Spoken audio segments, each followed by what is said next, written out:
راه المخاطر هي اللي كتسد المضايق، ماشي القوه ديال الخصم. عرفتي ديك دلتا النيجر، تعقل عليها دلتا النيجر، هذيك جماعه مسلحه صغيره، راه كانت قطعاتها في الشواطئ النيجر باش ما يتصدرش الغاز النيجيري ديك الساعه، وكانت ازمه عالميه في الغاز. جماعه فيها 5 ديال الناس ولا 6 عندهم الباركو ديالهم، السفينه اللي داز فكيتم التسويق داخل افريقيا بان المغرب من الدول اللي اصلا ترفض ان تكون افريقيه، ومن الدول اللي متعاليه على افريقيا. كانت التامين ديالها 19000 دولار. انتقل شحال؟ انتقل 120,000 دولار. فعلا العلاقات اللي دايره المغرب مع الدول الافريقيه جنوب جنوب، والاتفاقيات اللي كتكون بينه وبين الدول الافريقيه كتكون رابحه. وهادشي ركز عليه جلال، وهادشي دائما ركز عليه. ما كايناش شي شركه تامين غتامن لك هذاك المضيق ولا شي مضيق فيه خطوره. دائما قضايا المغرب عادله، ولكن المغرب عمرو لقى محامي حقيقي يدافع على هذه القضايا العادله ديالها، في حين ان اللي كيهاجم المغرب في السوشيال ميديا الجزائريه ولا حتى الصحافه الجزائريه احنا عارفينهم لانهم تابعين النظام المصري. السلام عليكم ومرحبا بكم في حلقة جديدة من حلقات جلسة النقيب. في هذا البرنامج اللي كنناقشوا فيه الأمور الاقتصادية والسياسية اللي عندها علاقة بالمغرب والمحيط الجيوسياسي ديالو.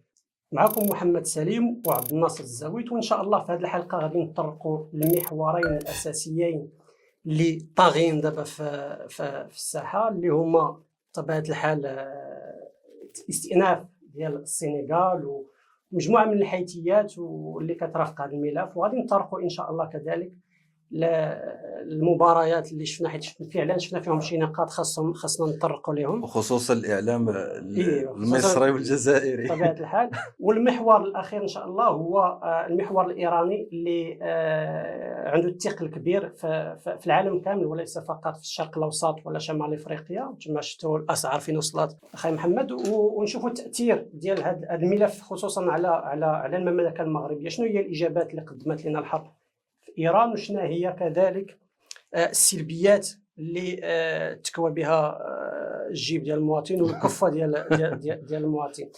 لذلك بقاو معنا ان شاء الله، وغادي نبداو بالمحور الاول. محور السنغال. ما بقاش سي محمد السنغال بوحده في الخندق، نحطوا السياق كما كنقولوا، كما كنديروا دائما في اي محور. من ناحيه السنغال شفنا التداعيات ديال كاس افريقيا، وشفنا البلطجه والانسحاب اللي كان ابتزاز في الفينال، يعني في النهائي. من بعد شفنا ان المغرب مشى يعني في الاطار القانوني، التجأ للكاف، يعني قدم شكايه طعن، ومن بعد استأنف. ليش الاستئناف؟ كان عنده واحد القرار اللي كيتعتبر تاريخي وعمره ما كان، واللي هو ارجاع الحق لاصحاب الحق. من بعد ما تسرقات الكاس من المغرب تم ارجاعها من السنغال، فهنا السنغال عندها الحق انها تمشي للطاس، يعني وقدمت واحد الطعن ضد الاتحاد الافريقي وضد المغرب. وهذا هو الامر. كان ممكن ان تقدم ضد الاتحاد الافريقي فقط، لكن الخطا انهم قدموا حتى ضد المغرب، وهنا من حق ديالنا حتى حنا اننا نقدموا الطعون ديالنا. الا شفت اخي محمد، بالنسبه هذا صحيح، هذا السياق غير باش نكمل السياق ديالها. المشكل ماشي هنا، هذا اطار قانوني، يعني ما في حتى مشكل، ومن حق السنغال انها تمارسه. لكن المشكل هو التحامل ديال الاعلام ديال دول الجزائر حنا عارفينها، لكن دول اخرى بحال مصر وبحال عده اعلاميين اخرين، كذلك فرنسا، كذلك اعلام في اسبانيا، كذلك مثلا بحال الاعلامي الايطالي فابريزيو رومانو، اللي شفنا كاين واحد التحامل كبير على المغرب، وكاين واحد الاشاعات كثيره اللي كيتم طرحها على المغرب. غادي نبدا من النقطه المهمه اللي شرت ليها دابا نيت، اللي هي السنغال، وعلاش الملف خرج من الاطار القانوني ديالو المؤسساتي ديالو ومشى لاطار اخر، اطار البكائيات والصراعات والبروباغندا. لان الامر اللي باغي يحصل الملف في الرياضه راه خطا، نكون واضحين. اللي باغي يحصر ملف كاس افريقيا في الشق الرياضي هو خطا، هو على خطا. نبدا من السنغال. من الامور غادي تسمح لي عاوتاني غادي نقول الغبيه جدا اللي ارتكب الرئيس السنغالي ومع رئيس الاتحاد الكروي ولا الرئيس؟ حتى الحكومه السنغاليه. راك يعني شتي البيان اللي داروا. فعلا بيان سياسي 100%، وغادي يكون ضدهم في الطاس. فعلا البلاغ اللي دارت الحكومه ديال السنغال اللي كتهم فيه الكاف بالفساد وكتهم فيه بشكل مبطل لانها ما قدراش تدخل معنا في صراع مباشر ان لا داعي لذكر الامور الاقتصاديه، حيت قالوا يتم التحكم فيها من بعض الدول وكتقصد المغرب، وكتقصد بان بشكل مباشر بان المغرب هو اللي شرى الى اخره. نبقاو في السنغال اللي دارت اخطاء كارثيه. من الاخطاء الكارثيه الاولى اللي هي حطات الجامعه الملكيه لكره القدم كطرف اخر. وطبيعه الحال الجامعه الملكيه لكره القدم هي اتحاد رياضي وما كتحكمش فيه لا قرارات سياسيه، وعنده ملفات ثقيله اللي ان شاء الله هي اللي غادي يجي يدير لوزان. غير الاشكال اخي محمد هنا كما قلتي عرجتي على المصريين وعلى الجزائريين. حنا تفهموا الجزائريين هذوك مسلمين، يعني رفع عنهم القلم. هذيك بلاد تأسست لمضايقات المغرب، للطموحات المغرب، ودائما كنقولوا كيبقى فيهم الحال دوله وظيفيه. هذه صحيحه، والا فخص الجزائري يطرح السؤال فين هي الثروه ديالو. هادشي اللي كاين. فين تبدات الثوره الجزائريه، الثروه عفوا الجزائريه. الثوره والثروه فين هما بجوج؟ بجوج ما كاينينش. بمجرد تسلموا الجنرالات اللي كانوا جنرالات النظام الفرنسي، بمجرد تسلموا الحكم في الجزائر بداو بالثوار حتى نفاوهم، شي نفاو شي رجع للمغرب حتى توفى. ماشي هذاك هو الموضوع ديالنا. نمشيو لمصر. علاش مصر هاجمت المغرب وعلاش انخرطت في هذه البروباغندا؟ لان بزاف ديال شي صحفيين مصريين، وهذه رساله كتوجه لهم حتى هما، انهم كيقول لك لا خليو الامور في النطاق الرياضي، في حين ان اللي كيهاجم المغرب في السوشيال ميديا الجزائريه ولا حتى الصحافه الجزائريه حنا عارفينهم بانهم تابعين للنظام المصري. لان باش كنعرفوا بانهم تابعين للنظام المصري؟ تابعين للنظام المصري لانهم نفس تقارير، نفس السكريبت ديال الاعلام الرسمي، خصوصا اللي كيمدح السيسي ولا كيمدح العسكر ولا هنا نفسهم اللي كيهاجموا المغرب. وهنا كيطرح السؤال الكبير، هو علاش مصر داخله في هذه المعمعه ومعها بزاف ديال المؤثرين اللي حنا عرفناهم واش كيتباعوا ويتشراو. خاي محمد، القاره الافريقيه انقسمت على جوج ولا قلت ثلاثه، حيت كاين طرف محايد ما كيبديش الراي في هذا الشيء. والقاره الافريقيه ما منقسماش غير في الامور، في هذا الامر الرياضي، راه منقسمه حتى في الاتحاد الافريقي. فعلا كاين طرف كيسحب لي ان الكاف ولا المؤسسات الافريقيه إرث ديالو ورثها حيت تنفع بها سنين، وغدا بالتليفونات مثلا هما كيبدلوا الحكام غير بالتليفون، وكانوا كيديروا انقلابات غير بالتليفون. الامر تغير لان جات واحد الكتله جديده للساحه الافريقيه، هي كتله المؤسسات، كتله القانون. عمرك سمعتي الجامعه الملكيه لكره القدم كتفتي في هذا الامر وداخله في صراع اعلامي وداخله في هذه الامور؟ عمرها تلقاها في سميتو في هذه المعمعه الاعلاميه اللي كان. عمرك الجامعه الملكيه لكره القدم تلقاها في هذه المعمعه حتى اخر النهار؟ كتوقع انت محمد يحكموا لنا لصالحنا؟ لا، اكثر متفائل ما كانش كيتوقع حتى واحد ما كيتوقع، ولكن هذه مؤسسه غادا بالوضوح وغادا بالقانون وما كتخرقش القانون، عكس هذوك الناس اللي كيدعيوا باننا كنشريو الحكام وكنشريو سميتو، في حين انهم هما اللي يتنفعوا بالحكام. انت شفتي شحال من لقب كاين دابا ملي تبدلات المؤسسات الافريقيه ما بقى لا لقب لا والو. شي انا راه كاين واحد النقطه مهمه اخي عبد الناصر، وغنبدا بها هي الاولى، ونرجع لمساله مصر ديال علاش، وهذاك السؤال ديال علاش كيتم مهاجمه المغرب. نبدا من هذه النقطه واللي هي علاش لجنه الاستئناف في الكاف حكمت المغرب وحكمت لصالح المغرب. لجنه الاستئناف دارت واحد الاستشاره مع الطاس، مع محامين في الطاس، وهما اللي قالوا لها يجب احترام القانون وخصوصا المواد 82 و 84 يعني من القانون التنظيمي للمسابقات في الكاف. علاش؟ تصور دابا حنا المغرب كان هو اللي غيمشي للطاس وغيطعن في الاستئناف ديال الاتحاد الافريقي، وتصور لو كان الطاس غينصف المغرب كيفاش كان غيكون الشكل ديال الكاف، كيفاش كان غيكون الشكل. اما حاليا حتى السنغال لما كترافع في الملف ديالها اللي قدمت راه ما كتنفيش الانسحاب ديالها وما كتنفيش الخطا ديالها ضد الماده 82 والماده 84، بل حقا كتقول ان لجنه الاستئناف كان فيها واحد العنصر تونسي اللي ما من حقوش يكون. راه هذه هي المرافعه ديالهم. موتسيبي راه دار في المؤتمر تكلم الصحفي عليها الأخير. وقال باللي المشاركه ديالو قانونيه، حيت هذا السيد راه ماشي مغربي، هذا السيد راه تونسي. You have no food. او البايو لانش. بايولانش. واخا هذه نقطه. دابا نرجعوا علاش المصريين وعلاش مصر وعلاش العدد كبير من الدول الافريقيه ولا من الاعلام الافريقي والمؤثرين الافارقه مشاو مع هذا التوجه ديال كيهاجموا المغرب. شوف. بالمناسبه اخي محمد راه النص فيهم هما النص الساحل لا حنا العاجل. لا حنا نتكلموا علاش واحد داك العدد اللي مشى. علاش؟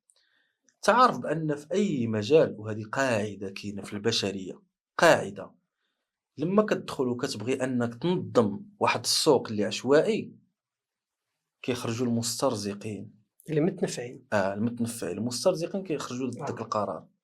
والمغرب نهار رجع ومشى ضد عيسى حياته وطيح العصر ديال عيسى حياته، راه كان عندنا واحد المخاض في الوقيته ديال احمد. راه كانت محاوله لتغيير الكاف، وراك الشيء البلطجه اللي وقعت كانت مرحله انتقاليه خطيره بزاف، والعنوان ديالها نهائي راديس. راك الشيء البلطجه الكبيره اللي وقعت ومقدار التشكيك في الناس ومقدار التغليط في الناس اللي وقع. المهم هذه نقطه. لكن علاش المغرب حنا كنشوفوا انه كرويا وحتى على المستوى ديال البنيات التحتيه في اخر 15 10 سنوات راه هو النموذج الناجح الابرز في افريقيا، هو النموذج الناجح الابرز في افريقيا، سواء من ناحيه ديال البنيات التحتيه وسواء من ناحيه ديال النتائج الكرويه وكذلك الطريقه ديال الاشتغال. المغرب مهد القاعده كرويه، واحد القاعده اللي تقدر تستمر لسنين.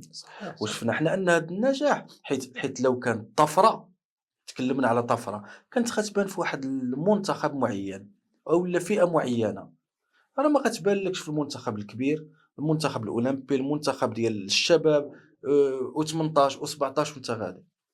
راه صعيب انك في كل المنتخبات تكون بواحد النجاح، وهذا الشيء ما بغاوش يستوعبوه. وجميع الفئات جميع الفئات. فشنو كيولي يبان لهم؟ كيبان لهم انهم خصهم واحد الذريعه، حيت كاع الشعوب الافريقيه اللي اصلا بالنسبه ليها كره القدم هي واحد الافيون، غتولي تتكلم علاش المغرب نموذج ناجح، علاش هو نجح وحنا ما نجحناش، علاش المغرب بنى وحنا ما بنيناش، علاش المغرب كيمهد الطرق، كيمهد العمارات، كيبني الملاعب في 8 ديال الاشهر، 9 ديال الاشهر، 10 ديال الاشهر. علاش التيرانات ديال المغرب لما كطيح الشتاء بواحد الغزاره كبيره ما كتضررش الارضيه وحنا كيوقع عندنا هاد المشاكل؟ غادي تسمح لي نقاطعك. غير نكمل. فهنا شنو غادي يوقع؟ ضروري ما يلقاو ذريعه، والذريعه اللي عندهم ما كايناش من غير انهم ينشروا الاشاعات ويديروا البلطجه الاعلاميه ويلعبوا على العاطفه ديال شعوبهم.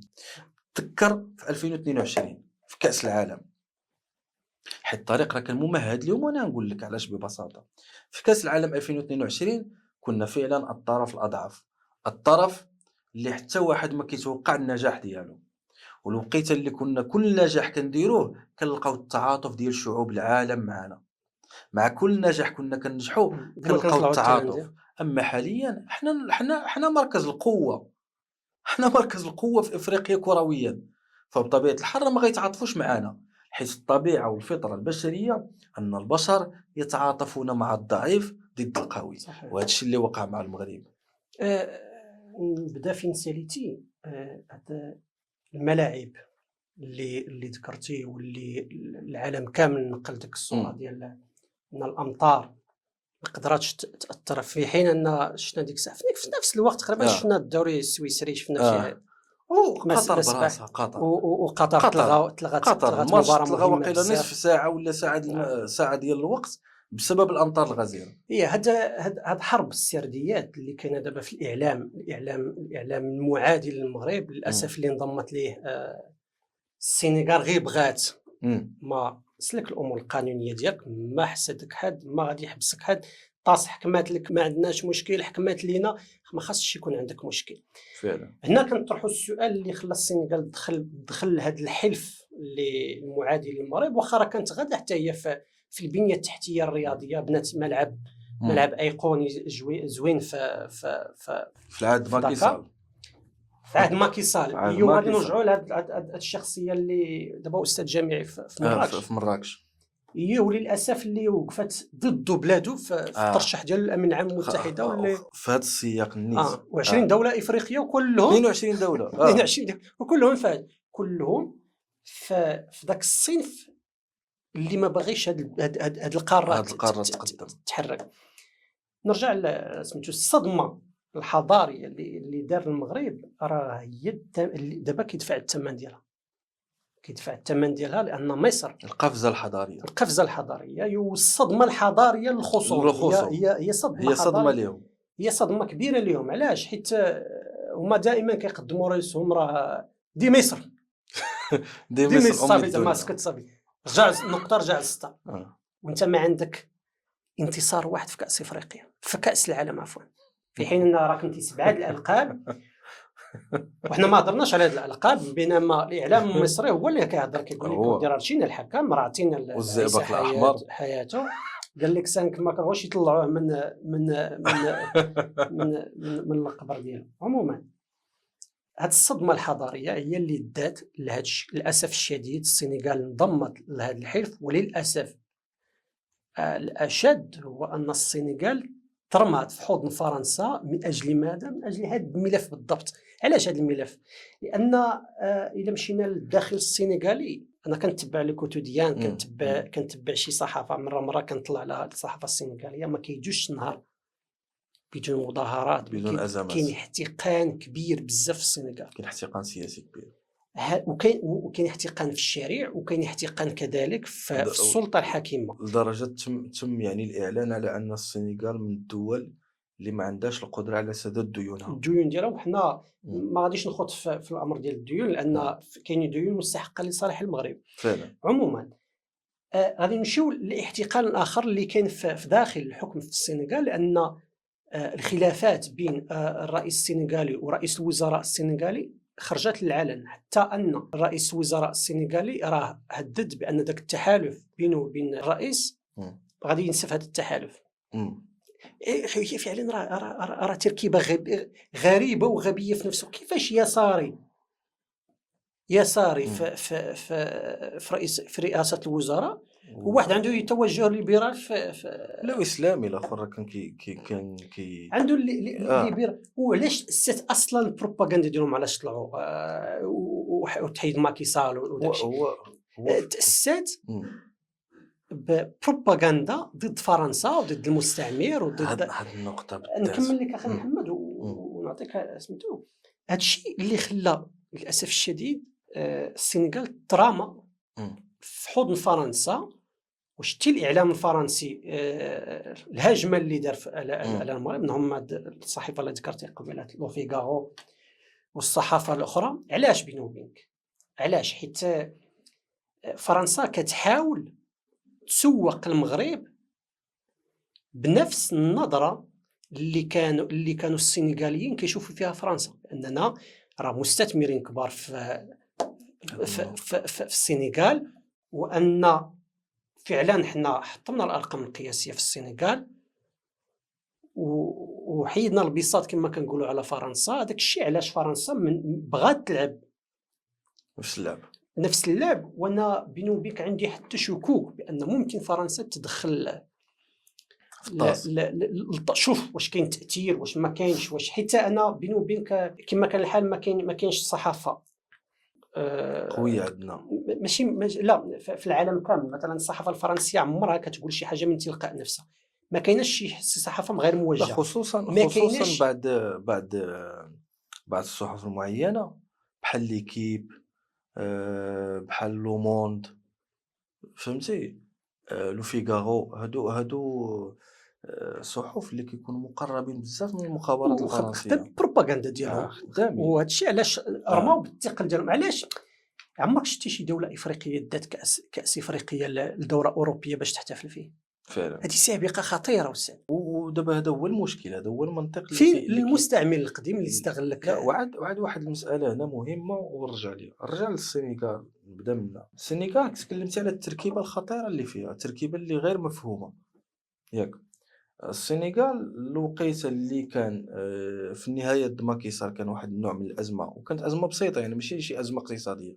حيت السنغال الا تكلمنا على العدد ديال النسمه اللي فيها مقارنه مع الاقتصاد ديالها، يعني راه غادا مزيان مقارنه مع دول افريقيا اخرى، يعني راه غادا مزيان واخا. فهنا كاين واحد المساله، هاد الجوج اللي طلعوا تاسيسا لواحد البروباغندا ديال اننا بغينا ننهيو مع فرنسا، بغينا نخرجوا فرنسا ونتملصوا منها ومن يعني من المانيبيولاسيون ديالها الاقتصادي داخل السنغال. وتم طرد ماكيسال، وماكيسال فعلا ملي شاف راسو خسر الانتخابات قال علنها، قال انا غنمشي بحالي، يعني بواحد الشكل كما كنقول ديمقراطي يعني وتحسب له، وجا استقر في المغرب. دابا المشكل ان ماكيسال مؤخرا راه ترشح كما قلتي للامم المتحده. سيد ترشح للمنصب ديال الامين العام للامم المتحده. فشنو غيوقع؟ تم رفضه من الدوله الام ديالو اللي هي السنغال. والسبب شنو هو؟ السبب ان السنغال حاليا كتعيش واحد المخاض وواحد الازمه اقتصاديه خانقه، لدرجة أن حتى الأموال يعني باش تخلص الموظفين كتلقى فيها مشكل كبير. لهذا السبب لو ما كيصل أنه رجع ولا الأمين العام ديال الأمم المتحدة، الشعبية ديالو غتزيد، وخوفا من أن ديك الشعبية ديالو تزيد على حساب هذا النظام الحالي في السنغال، فتم رفض يعني التوصية، يعني تم رفض أن تعطي التوصية. ودخلت السنغال يعني بكل ما أمكن ليها داخل إفريقيا، باش داخل الاتحاد الإفريقي تمنع الدول الأخرى باش أنها تعطي التوصية لماكي سال. إلى درجة أن 22 دولة، إلى درجة أن الصحافة اللي تبع نسيت سميتو الرئيس السنغالي وصفته بمرشح المغرب. مرشح المغرب. مرشح المغرب. واخا هذه نقطة. النقطة الثانية اللي تكلمتي عليها واللي هي فرنسا والدور ديال فرنسا. ما كاينش داخل هذا الملف حتى والصحف الإسبانية والصحف الفرنسية. كاين هنا جوج أوجه. حنا عارفين أن الصحف الفرنسية فيها عدد كبير من الصحفيين من أصول فرانكو جزائرية. هذه نقطة. النقطة الثانية، حنا عارفين أن داخل فرنسا مازال كاين واحد الجناح فصيل من الدولة العميقة اللي كيكره المغرب، وبالنسبة ليهم داخل إفريقيا راه واحد السوق اللي كنتنافسوا فيه، ومن حقهم إلا جينا للمنطق إلا عندهم القوة من حقهم أنهم ينافسوك بالطريقة اللي كيشوفوها مناسبة. فكيتم التسويق داخل إفريقيا بأن المغرب من الدول اللي أصلا ترفض أن تكون إفريقية، ومن الدول اللي متعالية على إفريقيا، ومن الدول اللي عنصرية ضد إفريقيا. لهذا السبب كاين بعض المنابر اللي فعلا كتمشي بداك العاطفة، لكن إلا جينا للواقع الأمر معاكس. العلاقات اللي دايره المغرب مع الدول الافريقيه جنوب جنوب والاتفاقيات اللي كتكون بيننا وبين الدول الافريقيه كتكون رابحه. وهذا الشيء ركز عليه جلاله وهذا الشيء دائما ركز عليه المغرب. دائما، وفعلا خدا الاكل ديالو. حاليا الا جينا نهضروا على افريقيا، راه معظم الدول الشركات المغربيه شغاله في افريقيا بواحد الشكل ممتاز. منهم مناجم غير مؤخرا يعني غير في هذا الاسبوع الاخير خرج واحد التقرير في البلومبرغ بان غتزيد 750 مليون ديال الدولار كاستثمارات باش ترفع النسبه ديال انتاج الذهب ب 147%، ورقم المعاملات ديالها السنوي غيوصل ل2 المليار ديال الدولار. تصور انت شركه قبل 7 سنوات 8 سنوات كان رقم المعاملات ديالها كيكون 300 400 مليون ديال الدولار. شوف مقدار القفزه. كذلك لما نتكلموا على او سي بي، كذلك لما كنتكلموا على البنوك المغربيه، كذلك لما نتكلموا على عده شركات منهم اتصالات المغرب. فهنا المغرب فعلا كيأسس راسو. وهاد المسائل ديال هاد الاشاعات اللي كيتم اطلاقها في الصحف فمصيرها مسابقه لكره القدم وغيتم اطفائها من بعد. وفي الاخير راه كيبقى الفعل، والمغرب كيدير الفعل. والمغرب كيدير التاثير، والمغرب كيحصد النجاح. صحيح. اما دول بحال الجزائر ولا مصر اللي حدهم يعني الاعلام ديالهم فضفاض وكينفخ وكيهدد وكيشجب وكيندد وكيهاجم المغرب، فغيبقى في مكانه. راه شفنا مصر راه طفى عليها الضوء، راه شفنا. هذا هو راه مباشره من بعد شهرين من الحمله الكبيره على المغرب، وفي خضام الحمله اللي على المغرب الكهرباء كتطفى عندهم. نمشي للدفعات اللي دفعتها السنغال. السنغال للطاس. اولا درت واحد البوند وهنا نسولك غير سؤال على الدفعات، نطرحوا سؤال ونجاوبوا عليه ونجاوبوا بجوج. عليه. واش كتشوف هاد الدفعات اللي عند السنغال والملف ديالها، واش كتشوفه قوي باش انه يقدر يرجع ليها الكاس، ولا كتشوفه انشاء لغوي فقط؟ هو الى شفنا التاريخ ديال الطاس، دائما في القرارات ديالها كتحاول تأيد قرارات الاتحادات القاريه شي 90 95، لان راه مشكل، راه غطيح في التناقض. الى انت في اي استئناف تحط لك من اتحاد قاري عنده لوائح ديالو، عنده كيان، هو كيان كبير، فاش كتناقض الاحكام ديالهم راه كتفقدهم المصداقيه وكتخوي هاد الاتحادات من الجوهر ديالها. وكأن وغنرجعوا عاوتاني للموضوع الاملاءات الاوروبيه الى اخره. هنا في هذه الحاله اعتقد الامور واضحه، ان حتى الكاف كانت صارمه جدا. راه شتي شحال ديال الوقت خدات باش تاخذ قرار، لدرجه ان موتسيبي قال لك علمت بالقرار. قال هو كان متفاجئ به. من الدفعات، حتى الدفعات السنغال لعبت على اوتار رخوه، العاطفه، اوتار عاطفيه، لان قالت لك المعامله الغير متكافئه. الى مشي التقرير ديال الحكم، ما كاينش شي معامله غير متكافئه، بالعكس قلت لك تحرمنا من بزاف ديال الامور في ذاك الماتش. وقلت لك التقرير ديال الحكم متاخر، يعني قال لك تقرير متاخر، يعني كان التقرير ديالو الاول وجا تقرير يعني ثاني. واخا شنو قال مراقب المباراه النيجيري، ياك النيجيري على ما تقول. المهم ذاك المراقب اللي استقل، اللي تسالات المهمه ديالو، قال بان هو اللي اتصل بالحكم بانه الانذارات الصفراء ما يتعطاوش، وان المباراه تستأنف. هاد الشيء هذا كافيه باش لا، هو براسو قال بان الامر جاه من لجنه الحكام، يعني من رئاسه لجنه الحكام. يعني مراقب المباراه ما دارش هذا الشيء من راسو، رئاسه لجنه الحكام هي اللي طلبت منه انه يعني يتكلم مع الحكم ويقول له باللي ما يتمش يعني اعطاء الانذارات وما يتمش تصفير نهايه المباراه. هذه نقطه. النقطه الثانيه شنو هي؟ بقات شكون اللي تكلم مع لجنه الحكام؟ الحيت لما شفنا حنايا الخروج ديال السنغاليين الخروج ديالهم بديك الطريقه الانسحابيه، راه كان ابتزاز، راه كان بلطجه، وكان تهديد، كان تهديد مباشر. عطيونا داكشي اللي بغينا ولا ما نكملوش معكم الماتش. وماشي اول مره السنغال ماشي اول مره كتهدد بالانسحاب، ولا كتحاول تبغي تاخذ داكشي اللي بغات من خلال الانسحاب باش تحط المنظمين في موقف محرج وتحط الكاف. كاينه واحد النقطه واضحه الى نهضروا بتفصيل يعني بسيط لدوك القوانين.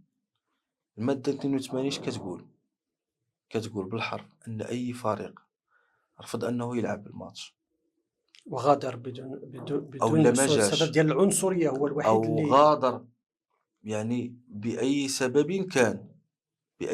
كان دون موافقة الحكم، يعتبر خاسر.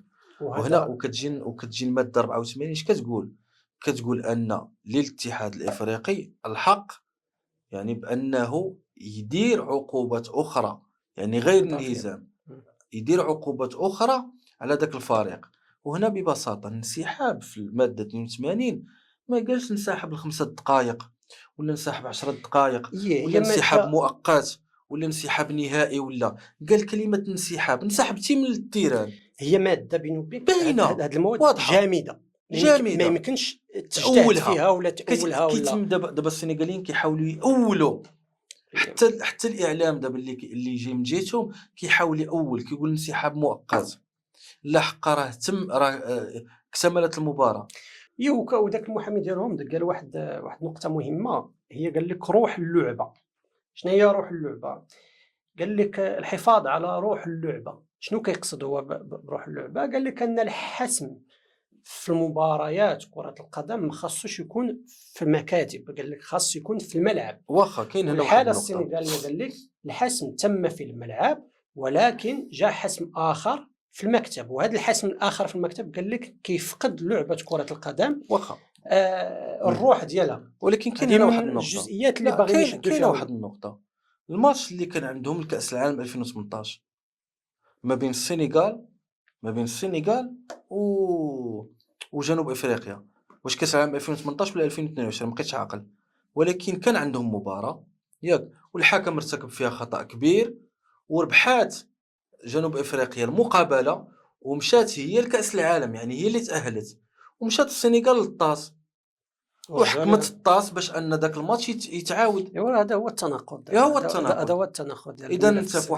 واحد المرحله استفتي، ومن مرحله اخرى كتقول الحفاظ على روح اللعبه، اش التناقض؟ المهم كنظن في نهايه هذا الملف، ملف واضح. المغرب قدر يجابه وحيدا وقدر ينتصر وحيدا ورجع الكاس، واللي بقى لينا هو واحد النقطة مهمة. السنغال لما مشات للطاس راه كان ممكن انها دير واحد الحاجة، كان ممكن انها تخلص واحد الثمن باش ان الملف ديال الطاس عند الطاس يتسرع، لكن ما خلصاتش. والملف حسب الصحف يقدر يمشي حتى ل9 شهور حتى العام. فهنا شنو كتبان ان اصلا هاد الكاس بالنسبه للدوله السنغاليه، النظام الحالي في السنغال، يعني الحكومه، كان بحال واحد المتنفس ضد المشاكل الاقتصاديه اللي كتعاني منها والازمه السياسيه الخانقه اللي كتعاني منها، وهي كتزاد. فلهذا السبب ممكن يكون بحال واحد التنويم لهذا الشيء. اعتمدوا العاطفه، ها هو الملف غيبقى غادي لواحد المده ديال واحد السنه، وحنا كنقولوا بانه ديالنا، يعني على السنغاليين. والوقيته اللي غيتحكم غتكون تجاوز داك العاطفه ديالو، وما غيديرش واحد التاثير داخلي ولا احتقان داخل صحيح. واللي كيعزز الدفعات المغربيه، واللي غادي يحط طاس في موقف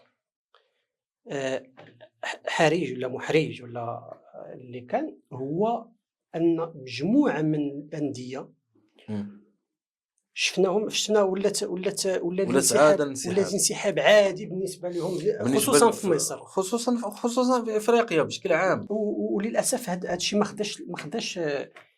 خداش سميتو في الاعلام، ما خداش الحيز ديالو في الاعلام المغربي اللي تغافى على بزاف الامور. انسحب فريق في تركيا، انسحب فريق السنغال انسحب الفريق في مصر، كذلك في زيمبابوي تسالت مباراه في السنغال بسبب ديك المنشفه اللي كيحطوا في ديال السحر والشعوذه وداك مباراه على قدها تسالت من وهادشي للاسف. الاعلام المغربي ما خاصو يتطرق لهذه الامور، وخاصو يتطرق امور اخرى. شنو هي خايسه الفوضى اللي دارت مؤخرا في اللقاءات الوديه اللي تنظمت في اوروبا لهاد الدول اصلا اللي كانت كتهاجمنا. وهنا غادي نمشي لموضوع مهم بزاف اللي هو الجماهير الجزائريه. خاصنا نقولوا الامن المغربي ياك، برافو، والمنظمين المغاربه برافو عليكم، لانكم وشابويين ان باش تروض مجموعه من للاسف الشديد وحاشا نقولوا خرفان، باش تروضهم مصيفتينهم ليك باش يحطوا عندك البلبله ويديروا بلبل، وانت راه عينتيهم اخي محمد وفات دخلتي الماتش ديال الجزائر لا بزاف بزاف الناس فوضويين للاسف الشديد.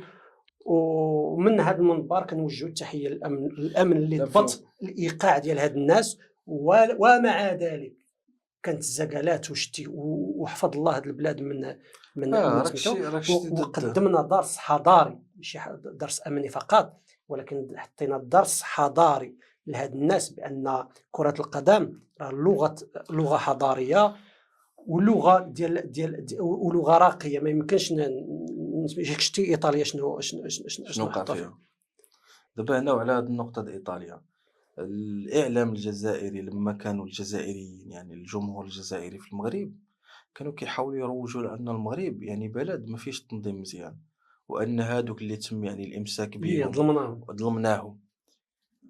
ولكن راك شتي شنو كانوا كيديروا في المغرب، شنو كانوا كيديروا قدام الاوتيل ديالهم على الترامي وتهافت وشي هبال، وكذلك في التيران وداخل التيران وفي باب الحد راه كان شي مناظر صحيح مجنونه.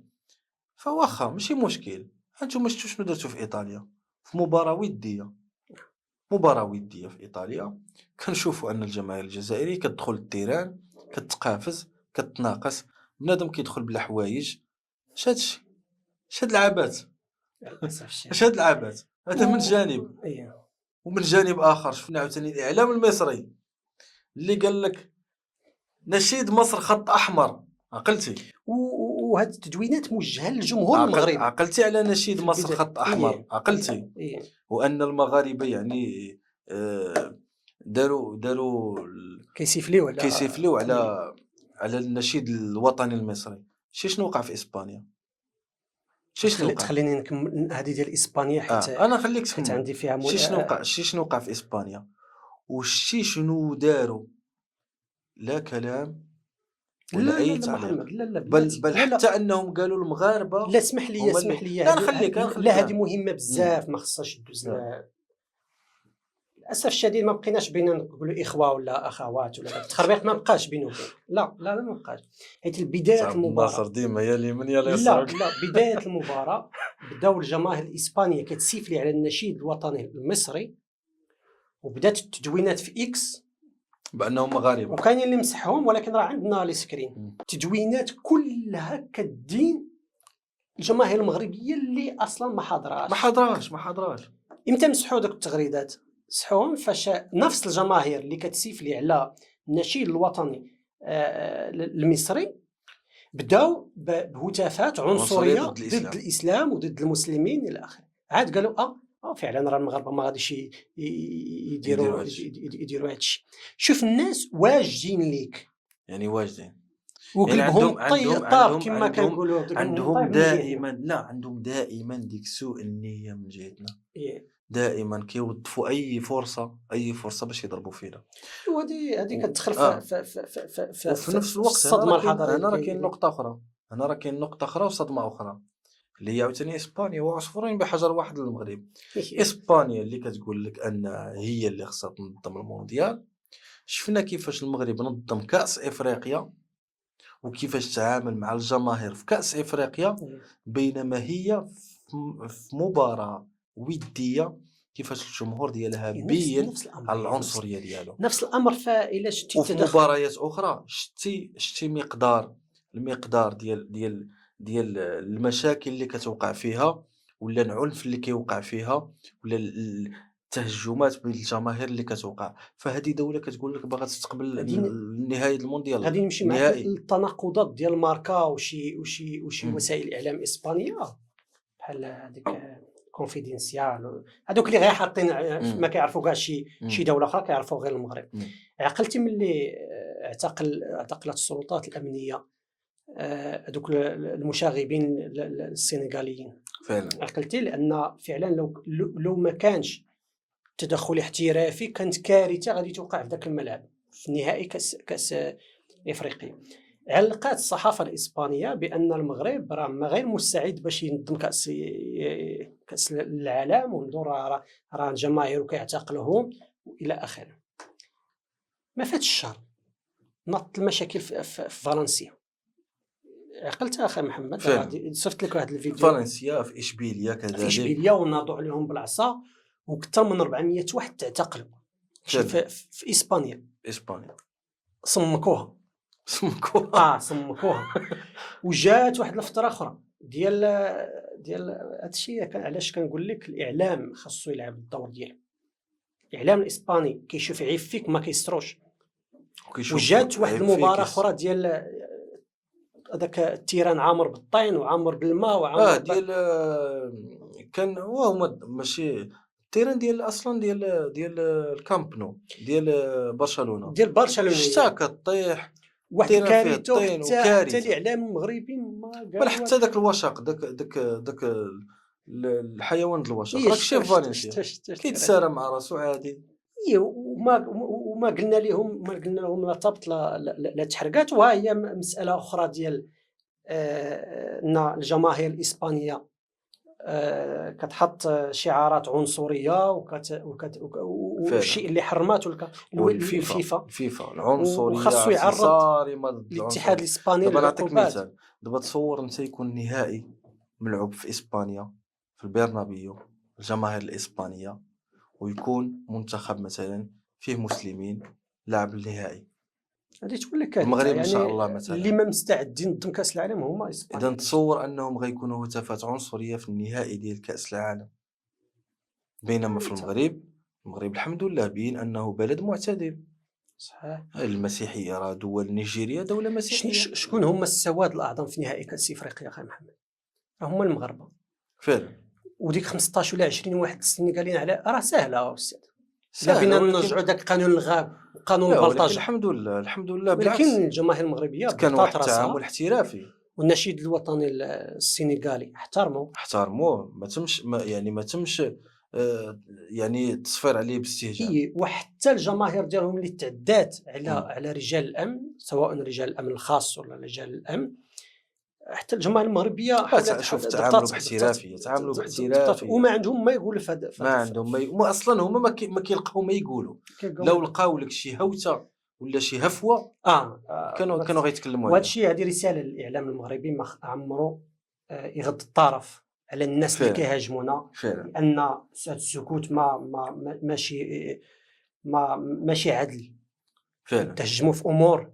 دائما كان بيتر فان فالسون الى عقلتي عليه كان مرسول ديال الامم المتحده لقضيه الصحراء، وكان هذا السيد اعلن على قال ننسحب من هذا الملف، وقال واحد النقطه مازال راسخه ليا في الدماغ وكانت اخر حاجه يتكلم عليها، اخر حاجه تكلم فيها بيتر فان فالسون مازال كان تذكروا. قال لك المغرب دائما قضايا المغرب عادله، ولكن المغرب عمرو لقى محامي حقيقي يدافع على هذه القضايا العادله ديالو.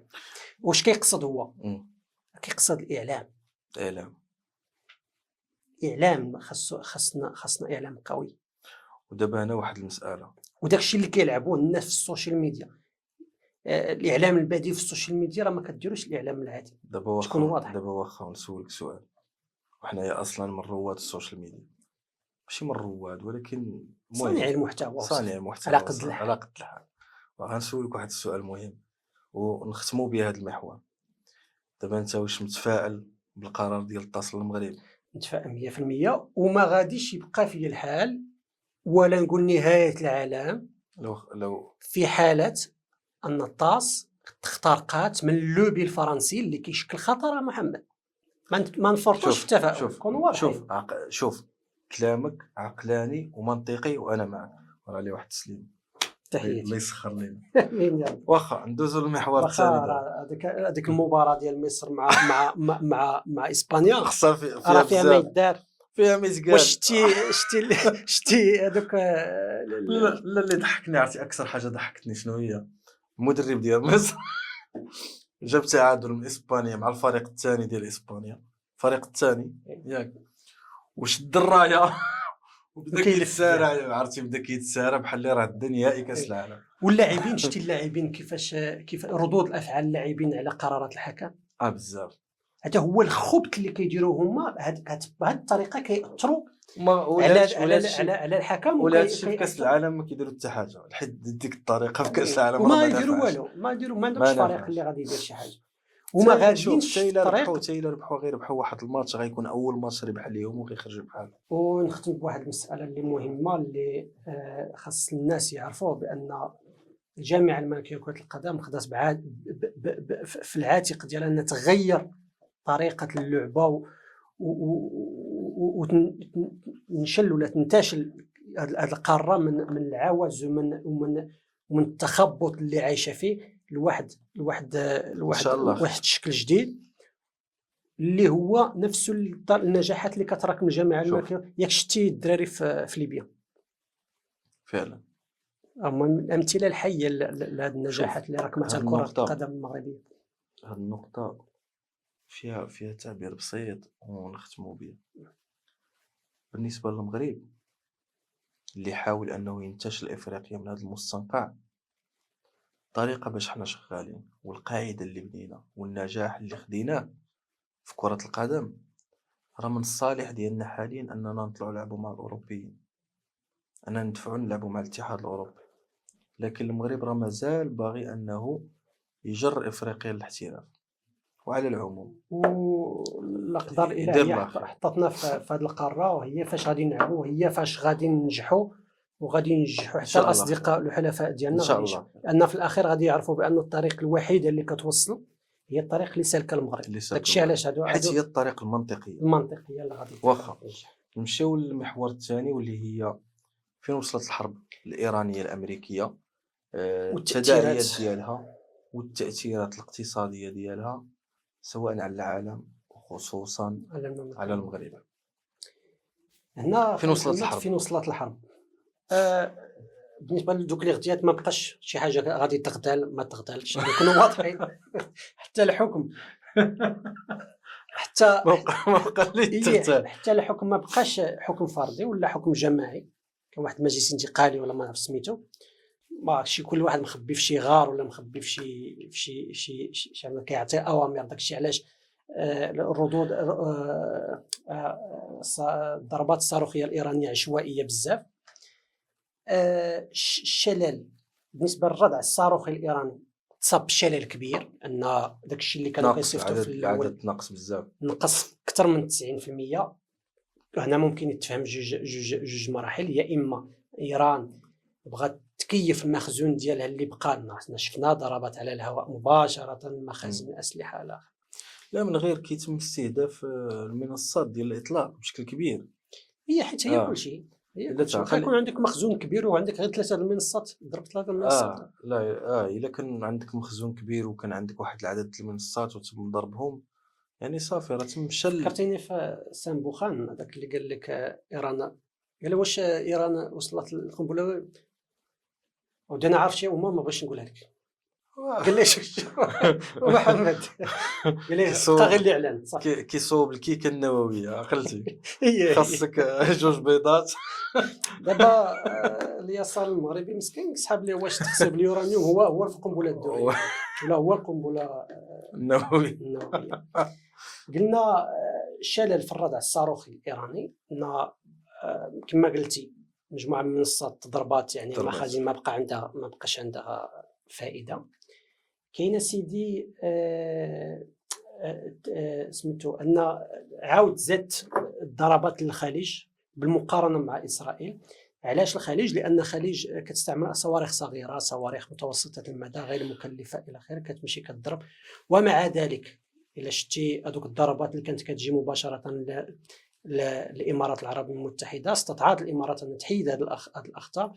وفي هذا الاطار نيت كنترحموا على الشهيد المغربي متعاقد مع اللي مات في البحر، مع القوات الاماراتيه، متعاقد مدني باش حيت بزاف المغالطات انطلقت في هذا الملف. قال لك لا راه المغرب البروباغندا اللي كتعرف ان المغرب انه حنايا ما كنخبيوهاش مع الامارات قلبا مع الخليج مع البحرين. علاش؟ لانه حتى هما معنا ما عندناش مشكل ان صحيح وحاربوا معنا قبل ما نحاربوا معاهم، حاربوا معنا مرارا وتكرارا، حاربوا معنا قبل ما نحاربوا معاهم. وهذه المساله ضروريه انها خصها تقال. الوقيته اللي كان المغرب كان في صراع مع اليسار كامل، وكنا كنعانيو من ندره من السلاح، وجات الفتره اللي حتى الامريكيين سدوا علينا المنابع السلاح وتوقفت وتجمدت الصفقات، فسواء السعوديه او الامارات كانوا كيشريو السلاح تصورها كيشريو السلاح كيصيفطوه للمغرب. صحيح. وهذه النقطة راه يشكرون عليها، وحنا الحمد لله بلد ما كينساش الخير، ما كنساش الخير، لأن ماشي بحال الدول الأخرى اللي قريبة منا. حتى لا عقلتي على زمن السكتة القلبية للاقتصاد المغربي، عرفتي شكون اللي كيدخل؟ وكاين قروض ميسرة، وكاين استثمارات كبيرة وكل شيء. واخا دابا هذه نقطة. حتى الخوصصة من المغرب كان مفروض عليه أنه يخوصص عدة شركات مغربية، راه كانت بادرة من السعودية ومن الإمارات باش أنهم يدخلوا. والأمور أخرى أخي محمد هي الشريان البحري الإيراني. احنا كنعرفوا بأن إيران الشريان البحري الخليجي بشكل عام. لا الشريان البحري، أنا نهضر على البحرية الإيرانية يعني لا عسكريا كنهضروا على عسكريا، يعني القوة العسكرية البحرية. كانت إيران قوة عسكرية، قوة بحرية ضاربة في المنطقة في الخليج، وكان كيضرب بها ألف حساب، لأن عندها غواصات. إلا جمعتي الجيش الخليجي وجمعتي الجيش الإيراني كتلقى بحال غير في العدد، ماشي في الكيف، في الكم. ما يمكنش تجيب دوك الطائرات ديال الاتحاد السوفيتي وبديتي تحسبهم 90 سفينة بين زورق وسفينة حربية وفرقاطة وغواصة تم تدميرها من وسط الولايات المتحدة الأمريكية. هذا مشكل كبير. كيفاش أن المخابرات الأمريكية وقوة المعلومة، تصور انت قوة المعلومة شنو كدير، أنها خلاتك يعني في ظرف وجيز تدمر 90 قطعة بحرية. هذه هي العقيدة العسكرية الجديدة اللي كاينه دابا في العالم كامل، اللي هي ما بقاتش داك الصدام المباشر بين الجيوش، ولات الضربات الدقيقة. نستعل لي هذيك الجملة اللي هي الضربات الوضعية، الضربات الجراحية كما كيقول، الضربات الجراحية كما كيقول. دابا واخا هنا راه واحد النقطة، راه الدول ما بقاش كتركز على قوة العدد يعني في الجيش، في القطاع، راه كتركز على جوج حوايج. يكون عندك قوة جوية، قوة في الكيف، وقوة جوية قوية، وكذلك قوة المعلومة. حيت شفنا بأن سواء في أوكرانيا روسيا، أو في أذربيجان أرمينيا، أو في إيران إسرائيل، أو إيران أمريكا، قوة المعلومة كتلعب واحد الدور كبير.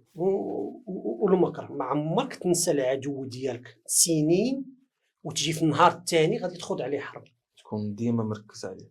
إلا شفنا دابا القيادات الإيرانية اللي متبوعين، راه متبوعين 11 سنة 12 سنة والناس كيخططوا لهذاك النهار، اللي ممكن يوقع فيه الحرب. ما عمرك تنسى العدو ديالك، ولا تقول شعارات الرنانة وترجع للور. دائما خدم على نقاط الضعف ديال العدو ديالك، حيت فاش كتجي الضربة المباشرة دابا واخا دابا هنا واحد المسألة أخي عبد الناصر، الحرب فين وصلت؟ لما نشوفوا الحرب فين وصلت، دخلت في واحد الروتين عسكري، واللي ما بغاتوش الولايات المتحدة، اللي عنده واحد التأثير اقتصادي مدمر على العالم. لما كنشوفوا حاليا اللي كنشوفوا ضربات جوية أمريكية، في نفس الوقت ضربات صاروخية من حين الآخر لإيران، وكاين واحد صراع بحال اللي مستنزف وغيبقى مستمر، بحال يدخل في واحد الروتين. هنا شنو المشكل اللي كاين؟ إيران باش عندنا مشاكل مع هذا النظام شيعي صفوي، وعنده حقد دفين للمغرب، ياك كان كيساعد الجزائر والبوليزاريو ضد وحدتنا الترابيه. والاخطر هو عنده تناقض ايديولوجي مع إمارة المؤمنين المغربيه. واخا هذا الشيء كامل، ولكن واحد الشهاده للحق. ايران ونهضروا بصدق وبمنطق، ايران كتبقى دوله امه، عندها جذور تاريخيه، عندها جذور تاريخيه.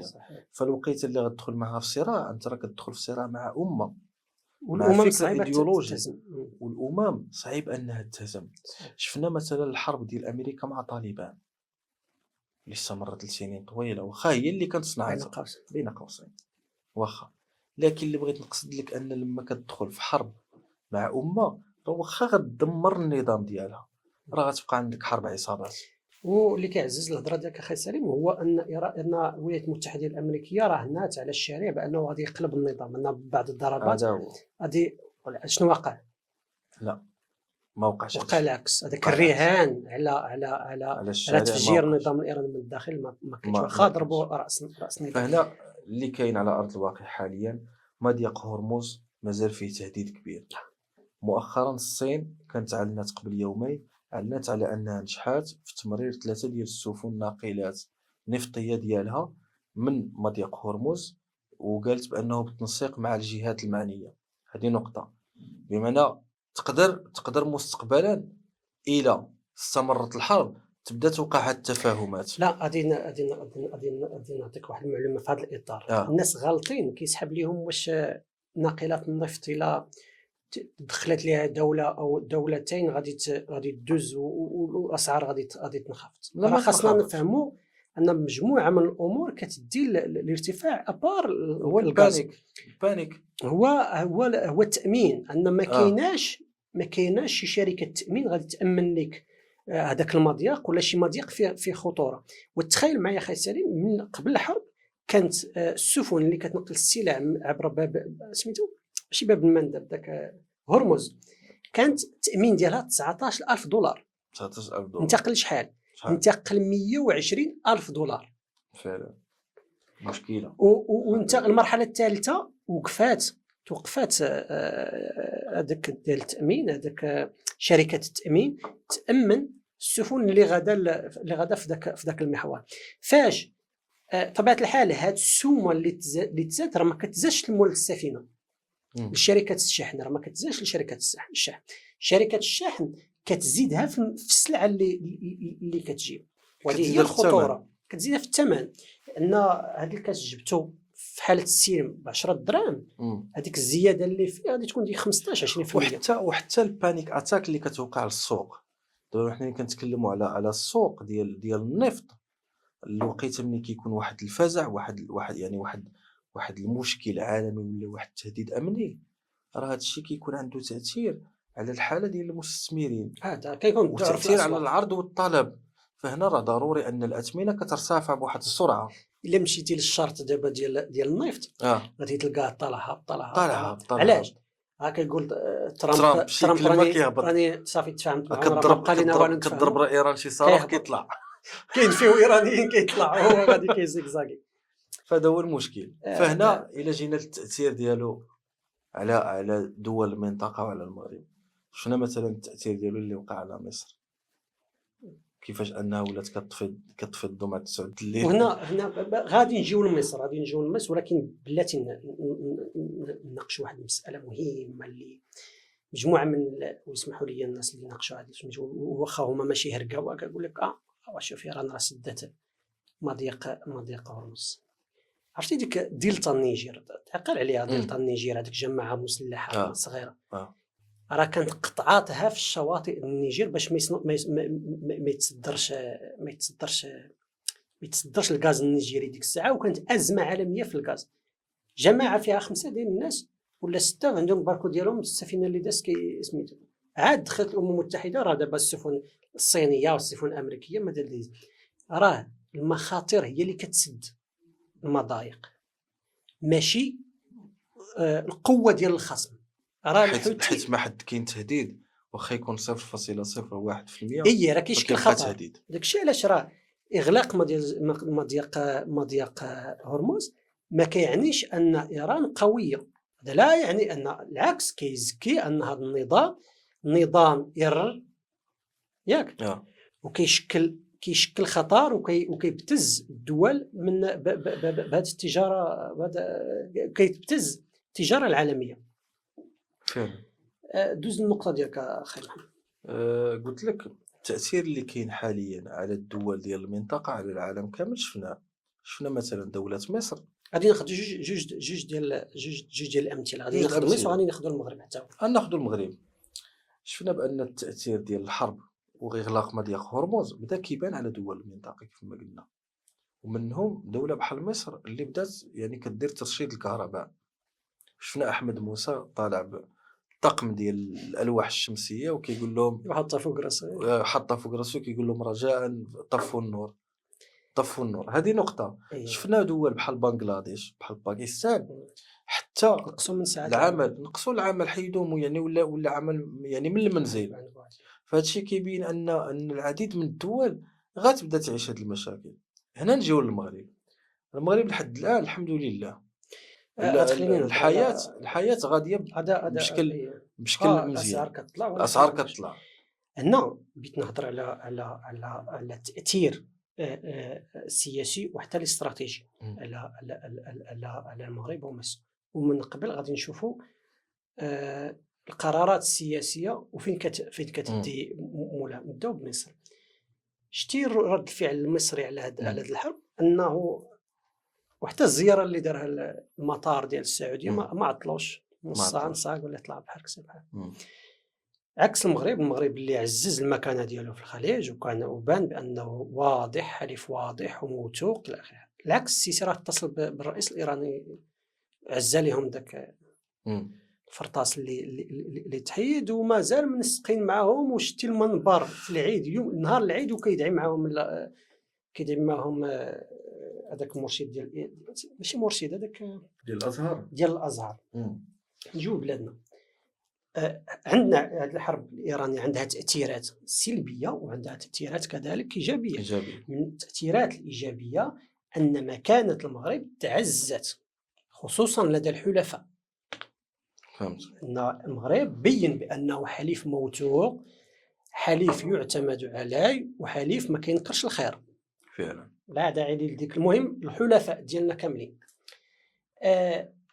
برز المغرب كمنطقه الاستثمار. بزاف ديال الدول، واخا الدول الاصدقاء وداكشي، ولكن كاين واحد التنافس، كاين تنافس اقتصادي وكاين تنافس في جلب الاستثمارات. المغرب تبين بانه بلاد فيه استقرار، وبالتالي مستعد باش يجبد الاستثمارات من الدول، عكس الدول مثلا الشرق الاوسطيه اللي فيها المشاكل واللي اصلا كانت منافسه. كاين حتى نقاط اخرى.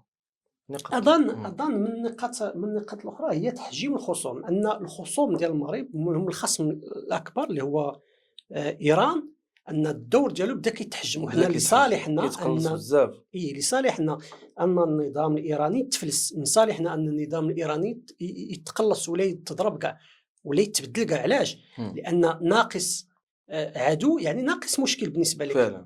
ان واحد عنده فائض مادي راه كيجي كيدرب لك المرتزقه. وكاين حتى واحد النقطه مهمه اخي عبد الناصر، هما جوج نقاط. اولا حتى من الناحيه السياحيه شفنا ان الليالي المبيت في المغرب غادي ترتفع مقارنه مع مثلا دول بحال الامارات وبحال مصر وبحال الاردن اللي في المنطقه، وكذلك قطر. هذا جانب. الجانب الثاني والمهم هو الفوسفات المغربي. حنا شفنا ان ملي كتمشي لسلاسل الانتاج، سلاسل التوريد، كتلقى ان فيها مشكل حاليا ديال الامداد، يعني سيرتو من دول الشرق. فهنا شنو بالنسبه لدول اخرى؟ فالتا العامل يعني الثمن ديال الاسمده راه كيرتفع. شفنا ان مؤخرا امريكا اعلنت يعني في الديبارتمون ديال الخارجيه ديالها انها دخلت في مفاوضات مباشره مع المغرب على سلاسل الامداد ديال الفوسفات، وبان الدور اللي عند المغرب باعتباره يعني اللي كيملك اكبر احتياطي في العالم وثالث اكبر منتج للاسمده حاليا في العالم، فالدور ديالو مهم في انه يغطي على الامدادات ديال سلاسل الانتاج. وماشي غير الامريكيين، بزاف الدول توصلوا مع عندنا مشكل. المغرب لو غتلاحظ مؤخرا كندار واحد المسار ديال الاستثمار في الفوسفات اللي هو 13 مليار دولار لزياده الانتاج سواء في الفوسفات او في الخام ديال زياده الانتاج ديال الاسمده او حجر الفوسفات الخام، وكذلك 7 مليار دولار ديال انتاج الكيماويات، انتاج الامونياك وانتاج حمض الكبريتيك. المشكل اللي عندنا حاليا ان هذا البرنامج كان غيسالي وغيبدا الانتاج بشكل كامل حتى 2027. السؤال هو واش هاد التاثيرات ديال غلاء النفط واش غادي يسرع لنا دوك الاستثمارات ديال الهيدروجين الاخضر ولا ما غاديش؟ هاني جاي. المشكل اللي حاليا عند المغرب انه واخا عنده فرصه ديال انتاج الاسمده الثمن ديالها غيزيد والخام ديال الفوسفات الثمن ديالو غيزيد، لكن عندنا مشكل في إمداد حمض الكبريتيك، مازال عندنا مشكل فيه، وكذلك الأمونياك والثمن ديالهم غيكون غالي، بمعنى غنصدروا بأثمنة عالية والثمن ولكن يعني حتى كما كنقولوا رقم المعاملات غيكون كبير، لكن الواردات في نفس الوقت غتكون حتى هي يعني غتزاد. تطلع الثمن. هذه نقطة. السؤال اللي قلتي ديال تسريع البدائل. تسريع البدائل، الصراحة سنة 2027 بالنسبة للمغرب واحد العام مميز للغاية، وكانت تعلن فيه على أن البرنامج ديال صناعة السيارات غادي يوصل للبيك ديالو حاليا بالخطط الحالية. البرنامج ديال صناعة الأسمدة والخام والفوسفات الخام غادي يوصل للبيك ديالو، وكذلك البرنامج ديال الهيدروجين الأخضر والأمونياك وهذا هو الخضراء، المهم. وهذا هو المهم. ان الطاقه حاليا مازال معطلين نهاية 2027. هذا هو التوقيت اللي المغرب داروا نهاية كاع هاد البرامج، وكذلك برنامج السدود. إلا تعقل كانت عندنا 2023 2027، بمعنى دائما 2027 كيبقى واحد السنة مميزة بزاف للمغرب، وإن شاء الله من ذاك الوقت جاب الله الطاقه ورزازات، يلاه قديناها، يلاه صفيناها، يلاه بدات كتعطينا الانتاج ان شاء الله خير، ان شاء الله نمشي للتاثيرات نكونوا السلبيه. متفائلين. نمشي للتاثيرات السلبيه للحرب الايرانيه على المغرب اللي ما غاديش ينكرها حتى واحد. ما ينكرها حتى واحد. اولا غلاء المعيشه، كما قلت ان اسعار ديال التامين الحاجيات والسلع وسميتو كيرتفع، وسبحان الله بحال اش غنقول لك ما عرفش شنو شد فينا، يلا سالينا مع الجفاف، يلا قلنا الحمد لله طاحت الشتاء ما بقاش الجفاف، هي عاوتاني جات الحرب. واش يعني حتى التضخم غادي يزيد يرتفع داخليا؟ لا غير ارتفع، التضخم ضروري غيكون. هادشي اللي كاين خصوصا مع الشناقه، راك الشيء دابا ديال الشناقه ديال حتى الكباش خاصنا الكباش ولاو قال لك الحرب في ايران. وعرفتي علاش الحرب في ايران؟ راه من واحد النقطه راه عندهم الحق، نقول لك علاش. من زياده الثمن عندهم الحق وما عندهمش الحق. ما عندهمش الحق في انهم كينفخوا الارقام، والتاثير ان الدوله دارت واحد الدعم من الناس اللي كينقلوا، دار الدعم ديال اللوجيستيك وسميتو مثلا الخرفه غتجيبهم من طنجه لطاطا، حتى تكلفه الطاقه راه ياك مازال كاين داك الدعم ديال، وحتى العلف راه كان دعم العام اللي فات ومازال العلف حاليا كاين دعم عليه، المحروقات ديال الغاز مازال ما عرفتش واش تم الجديد ديالو، ولكن مازال. على العموم المشاكل اللي حاليا كاينه هي ان فعلا الجيب ديال المواطن متضرر بزاف. كلفة المعيشه غطلع، التضخم غيوقع. فهنا شنو الحلول اللي ممكن تكون؟ المشكل اللي واقعين دابا فيه ان فعلا حتى الحكومه الحاليه دخلت في المرحله الانتقاليه، ما تنساش الانتخابات راها قريبه، وكاع هاد السياسيين اللي كيبانوا وكيبقاو يعني يعطيونا الوعود، يعطيونا الكلام الفضفاض، غايدخلوا في المرحله ديال السباق الانتخابي. والمشاكل الشعوب راه بالنسبه ليهم مشاكل ديال المغاربه بالنسبه لهم ورقه سياسيه. واللي كيقولوا هذا الحرب تعري مجموعه من السياسيين اللي كيقولوا انهم عندهم عصا السحريه ديال ارتفاع الاسعار. نشوفوا شنو كاين، ما غاديش تكون حتى اللي غايقول لك عنده كذاب ومنافق ولا حكم يعني يصفى على ترامب يقول لي صافي بس سالات الماتش كل واحد يرجع. كنظن انا وصلنا لا ما يتقال، ولكن فعلا طولنا عليهم، طولنا فيها شويه، ما عندنا ما نديرو. وصلنا للختام. كنشكركم على المتابعه، مازال كنتسناو كما قال، ومازال كنحاولوا نبداو نقلصوا الوقت، ولكن الحوار كيشدنا. الاراء ديالكم مهمه ودرنا بها وكنتابعوها واحد بواحد، كنبقاو نعاودوا نفس الكلام في اخر الحلقه. تابعونا في جميع المنصات السوشيال ميديا، حنا في اكس، فيسبوك، في انستغرام، في تيك توك، في يوتيوب، في فيسبوك، في كل شيء. كما ديما كنحاولوا دائما نديروا بارائكم وافكاركم، تعليقاتكم لهذا الشيء، اي حاجه، اي تعقيب كيف ما كان، سواء جيد او سلبي او واحد الرومارك، خليوها لينا في التعليقات، حيت فعلا كتفيدنا.